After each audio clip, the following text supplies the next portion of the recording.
ఈరోజు పెద్ద పెద్ద మాటలు మాట్లాడతారు. వాళ్ళు ఉన్నటువంటి 10 సంవత్సరాలు బీఆర్ఎస్ గవర్నమెంట్లో గాడిది గట్క మీకిరా, గాడిది పండు దొమ్మిరా అని ఒకసారి అడుగుతా ఉన్నాను. ఆ రోజు చేయకుండా ఈరోజు చేసిన తర్వాత ఆడోడు ఏడోడు మోపైనోడు మళ్ళీ మాట్లాడుతున్నట్ట కొడుకులు. వాళ్ళకు అదే నేను పాటలతో కాదు, వాళ్ళకందరూ కూడా చేతుల ద్వారానే వాళ్ళకి సమాధానం చెప్తా ఉన్నాం. ఈరోజు చూస్తున్నాం, చిన్న వర్షాలు పడితే ఎక్కడొచ్చిన రోడ్లన్నీ అధ్వానంగా అయిపోయినాయి.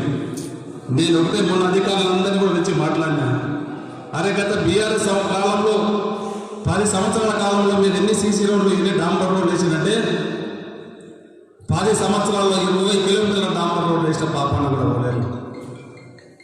ఈరోజు మీరందరూ కూడా చికిత్స ఎమర్జెన్సీ వార్డు వస్తే ఐసీయూ లేదు మన దగ్గర.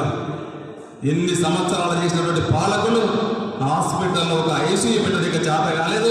ఈ రోజు మేము ఇది చేస్తాం, ఇంకా 2 ఏళ్ళు తినబోతాం, నెక్స్ట్ మేము వస్తాం అని పెద్ద పెద్దగా మాట్లాడతారు. గత 30-40 సంవత్సరాల మీకు ఏం మీకిందో అప్పుడు పీకిందో లేదు, కానీ ఇప్పుడు వచ్చే వాళ్ళు చేస్తారంట. వాళ్ళకందరూ కూడా సమాధానం చెప్పవలసిన బాధ్యత మనందరికీ ఉన్నది. దయచేసి మీకు అందరు కూడా ఎక్కడ పోయినా వాడేటోటి మాట్లాడుతూ ఉన్నారు, దానికి సమాధానం చెప్పవలసిన బాధ్యత మనమందరం కూడా కాంగ్రెస్ కార్యకర్తల మనకందరికీ కూడా మీకు అందరు కూడా ఉన్నది. వాడు పనిలోనోడు సౌటలు దద్దమ్మడు అక్కడక్కడ మాట్లాడుతూ ఉన్నారు.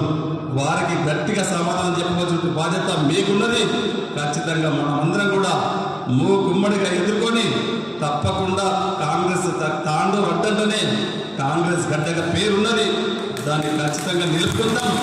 రేపు రాబోయే లోకల్ బాడీ ఎలక్షన్లో ఖచ్చితంగా అన్ని మండలాలకున్న కాంగ్రెస్ జెండా ఎగరేతాం.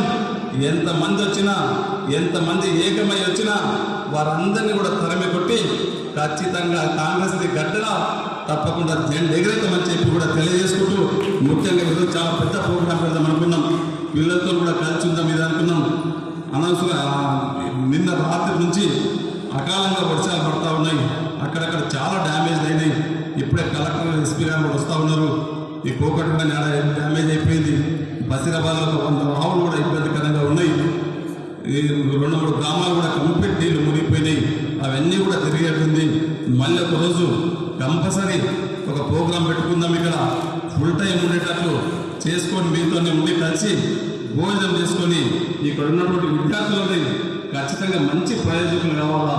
మీరు ఫస్ట్ బ్యాచ్ ఉంటుంది తాండూరు నియోజకవర్గానికి కాకుండా ఈరోజు మన తెలంగాణలో ఒక మంచి ఆదర్శంగా ఉండాలని చెప్పి నేను లెక్చరర్స్ కూడా ఒకటే నేను వాళ్ళకి విజ్ఞప్తి చేస్తూ ఉన్నాను.